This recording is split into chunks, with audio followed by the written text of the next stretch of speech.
À la une, un témoignage unique sur l'histoire récente entre culture, politique et diplomatie. Bienvenue à vous, Daniel Rondeau. Merci d'être avec nous. Vous êtes l'auteur de cet ouvrage, ces carnets intimes, si l'on peut dire, ce journal 20 ans et plus. Ça paraît aux éditions Flammarion.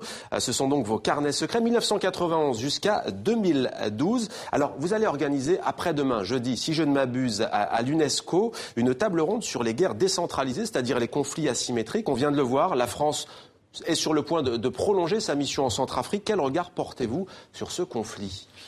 Justement, je pense qu'il y a beaucoup de questions sur le conflit de Centrafrique. Comme dans toutes ces guerres décentralisées, on s'aperçoit que ce ne sont plus des guerres interétatiques, comme autrefois, mais ce sont des guerres qui vont poser des ennemis parfois insaisissables. Ce sont des guerres qui sont de nature religieuse, clanique, sociale, économique. Alors les États peuvent intervenir, mais en général, ils interviennent masqués. On a toute une série. Les guerres du XXe siècle, c'était les totalitarismes, le fascisme et les guerres de masse. Aujourd'hui, depuis le début du XXIe siècle, on a l'Afghanistan, la Libye, le Mali, la Centrafrique, la Syrie. On s'aperçoit que les conflits ont tout à fait changé. Donc, en fait, j'ai essayé de réunir des gens très divers qui n'ont pas forcément le même point de vue. Ça va de Dominique Kouchner à Igor Ivanov, le ministre russe, de Mohamed El Baradei, le prix Nobel de la paix, jusqu'à Bernard. Il y a justement des personnalités de l'exécutif, c'est-à-dire des décideurs politiques. Il y a aussi des intellectuels. Oui, pourquoi ce choix, justement ? Parce que ça se passe comme ça, concrètement ? Non, mais c'est parce que c'est moi qui ai fait le choix. Ce que j'aime, je pense que c'est toujours mauvais de rester entre soi. C'est mauvais de rester entre soi pour les intellectuels ou pour les artistes, et c'est mauvais de rester entre soi pour les politiques. Donc j'ai essayé de réunir à la fois des intellectuels comme Bertrand Badi ou Gassem Salamé, et puis aussi des décideurs et des politiques. D'ailleurs, il y en a qui sont passés de l'un à l'autre. Alors, lecture d'un extrait, on va peut-être... il vous racontait cet épisode avec Bernard-Henri Lévy, notamment chez lui. C'est assez surréaliste, en fait. Il vous parle de Dan Sinclair, de Dominique Strauss-Kahn. Pourquoi est-ce que vous avez choisi de le dire publiquement, tout ça ? Parce que ça révèle quoi ?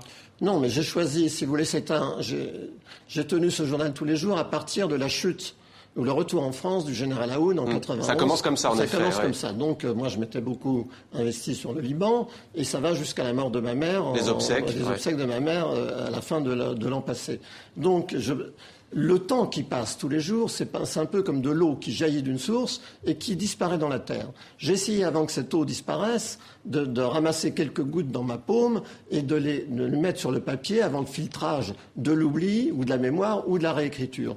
Donc je prends des notes au jour le jour. J'ai eu la chance de rencontrer des gens très différents, donc d'avoir des conversations avec eux, souvent pour agir, pour faire des choses. J'ai aussi des périodes de solitude quand je suis chez moi en train d'écrire en Champagne. Donc voilà, j'essaie de faire vivre tout ça dans ce cas. Alors une citation, Chirac est honnête mais prêt à parler avec n'importe qui pour financer ses affiches. Je vous vois sourire. J'aimerais savoir la hauteur des sommes incroyables qui lui ont été données par Saddam Hussein. Il y a aussi des révélations dans votre livre. Oui, enfin des révélations, c'est des choses. C'est une conversation que j'ai avec Denis Baudouin, que vous citez, qui était un des proches conseillers de Jacques Chirac, et je parle avec lui de la situation, de ce qui se passe.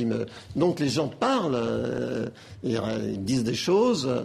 Bon, et en même temps, j'ai toujours été très très. J'ai tenté en tout cas de ne jamais mettre des gens mal à l'aise ou en. Une anecdote, en décembre 1993, vous êtes avec Hubert Védrine, alors secrétaire général de l'Élysée, de la présidence de la République française, et François Léotard, alors ministre de la Défense. Hubert Védrine vous déclare à l'issue de la rencontre, ce qu'il y a de bien avec Léotard, c'est qu'on parle de la vie. Est-ce qu'au fond, ce n'est pas un bon résumé de votre ouvrage ?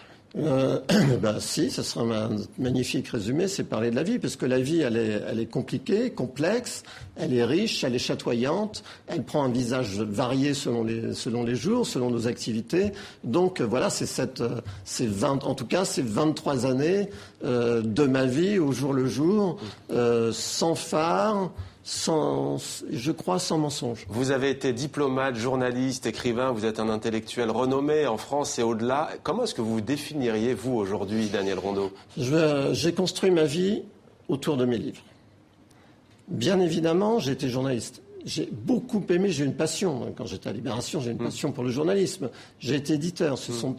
J'ai été diplomate, ambassadeur. J'ai eu le privilège de n'exercer que des métiers passionnants.